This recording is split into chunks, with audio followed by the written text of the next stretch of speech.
Let's make a painting. And we're gonna start with water everywhere, of course. Boom. Let's go. Give it a boost on that paper. Let's see what we can come up with.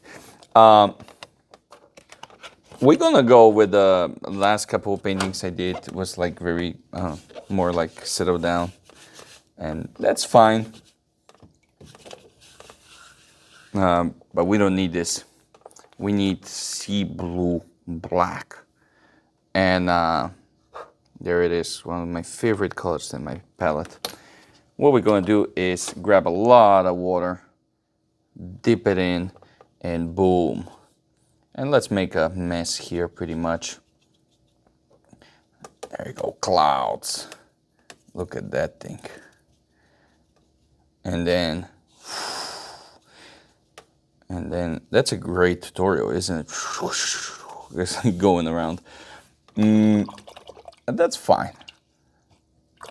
You know, sometimes you. By the way, this is a great example for. Sometimes you want to express yourself, and you want to explain something to someone, and this someone usually doesn't give you a chance to explain yourself, and you keep talking and talking, and you feel like you cannot explain yourself, and this person loses their patience, and then in the end it's like arguing, and you get frustrated. But this is the same way. When I create stuff like this, is not every time you can explain what you're doing. That's why I always, not always, but you know, I don't say always. Like never say never. You know, it's the paradox. But I like to say that if someone try to explain you something, it's good to explain you and show you exactly what is going on. I mean, we're humans. We need to visualize. We need to communicate. So any form of communication is good, and when you combine them, it's fine. I'm gonna remove some of the paint. Look at this. Let's go. Look at that waves. Boom. It's a storm coming. While everything is still wet, I'm gonna take my clean brush and make that fluffy cloud. So we're gonna make very nice fluffy clouds. And on the back, of course, is gonna be a huge storm coming. There you go. I think it's time for me to switch to turn over. I'm using this paper towels for like, I don't know, maybe a month now. They're doing a great job, and whatever they get too wet, I will just flip them over and keep going. And if this part gets wet, then I will switch, like turn, and then I will use this one. And when this one gets wet, I'm gonna flip it over again. So I have months on this. I don't think they're intentionally made for that longer use. But man, everything is crazy expensive. So, well, actually, it's not that expensive, but it sounds good when you say everything expensive. I mean, it doesn't sound good for you, but it sounds like a good excuse to not do something. You get the point. There you go. Oh, it's a storm, obviously. Everything is going down. You don't want to be a part of this storm. The things are going bad. One thing I will do is I'm gonna take a very bright blue, and this is gonna be very not a contrasty, it's more like addition, but I want to have this blue here on the foreground. I would love to have this here. There we go. So we can have some vibrant color going around. And maybe here a little bit. Now, one thing I want to do is clean my little brush and take yellow. Clean the brush again and take better yellow. Now, I want to color this in yellow, maybe a little bit of orange too. Let me see if that's going to work better. I need something very warm, but also, yeah, I think orange is going to be better. Oranges go along with sea blue black. Oh, there we go. So we have this here. And now this is given a light here. There we go. And now we have the same thing here. Boom. And this is lighting up here. Of course, we're gonna have our body here, very warm. Clean the brush. And this body is gonna be right here. When you do this, when you try to have a warm color, but then also keep the main color, you gotta be careful because you wanna do it like once, and that's about it. Because if you do it more than one time, you're gonna pretty much destroy the whole thing. I wish I can show you. You know what? I will show you. Forget about it. Let's say somewhere that doesn't matter. Like here, you see this? I have this. Now it's covered, but you can see the under it. But if I keep pushing it, I will destroy it. So keep that in mind. You don't want to destroy your painting. You just create it. So yeah, don't push too much. If you want to have a jelly hands, if you want to have something like that, is a good idea too.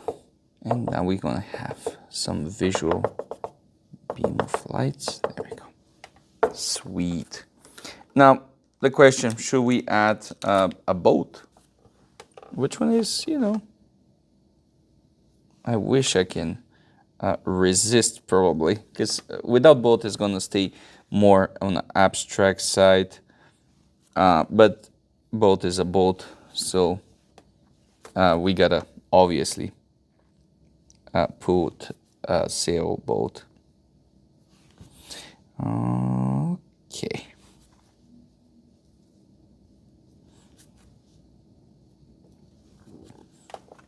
Good. Now, what our boat is doing. Now, is this people struggle? Is this people fighting? What exactly they're gonna do? Should we go dark or should we go more with a perspective for those people? Not sure. I feel like I want to make a disaster here, if I gotta be honest, and just destroy the whole thing. Like putting these people in danger. But we're gonna play it cool. We're gonna be cool. We're gonna use the sea blue black to make better shape of that sail. Blend, blend, and blend so it doesn't look weird. On the other side is the same. Forget about it. We're gonna cut the I mean, I will not kill everybody here. I will not destroy everything, but we're gonna cut the sail. These people will struggle. And because it's the ocean, man. You don't go in the ocean like this. You gotta respect the ocean, and I don't know what these people are doing going in a sailboat like this, but that's what you get. I couldn't resist. Guys. And there's I mean, we're not gonna destroy everything. They still gonna be alive. They still gonna have their chance. Maybe they will survive. But I will love to create the drama here. Look at the sail is like flying around. It's like, man, we shouldn't go with that boat. Here you go, and it's more like modern boat. More modern sailboat. There we go. What I'm doing with the palette is I'm pushing down and I wiggle here so I can have this nice, pretty much damage the paper. Reflection. There we go. A little bit more. Good. Multiple brush. Good. The sail. Good. The name of the boat. something we don't understand, but you know, it's there. One of the few times I use white gouache. I used to use white gouache a lot. You see, I didn't even took it out from my case, but I used to use white gouache a lot in watercolor. The problem with the white gouache is I'm using it as oil, which one is fine. I'm not sure I ever shared that, but my original media was oil. I love oil paintings. That's what I first started. I still love it. I just don't have enough space and time to do this all the time. But that's what I love to do. Man, I love oil paintings. But I still use some of the main technique, some of the techniques from oil. I use them. I try to use them in a watercolor. Which one you can see it sometimes. I just put like way too much paint sometime, and I use layers. So I treat it like a lot like a oil painting. You see, this is not typical watercolor, because watercolors you need like space, you need light, and of course we're gonna put a red flag, by the way. I think you already know that.